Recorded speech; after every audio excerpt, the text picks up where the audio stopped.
an artist from the Michigan music scene who has been recently featured on the podcast, and that one did pretty well for me, actually. Lots of people listened to that one. Jackie Pappas doing the Brooks and Dunn song called Neon Moon. She doesn't have any gigs coming up. I checked in with her this week just to see if there's anything to tell you about. She says, no, not at the moment, just working on that book. All right, then. So you can watch the podcast and learn about the book she's working on.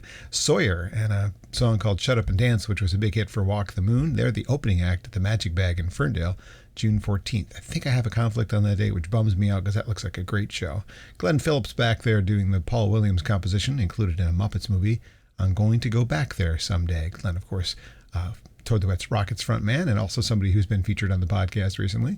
Morgan James doing a really cool take on the song from Rag and Bone Man called Human. We heard Alison Brown do a medley of the Beatles' Here Comes the Sun and Antonio Carlos Jobim's Waters of March. Beautiful take on that. She's got new music coming out. I'm looking forward to that as well. Beautiful stuff. Abigail Stauffer is from the Michigan music scene. She rated an album a couple of years ago. It kind of got derailed by the studio that she was working on, not continuing to allow recordings there. I think the studio closed, and now she's working on it again. This is not from it. It's just because she's been on my mind lately. Abigail Stauffer covering Lord and Royals on Acoustic Alternatives.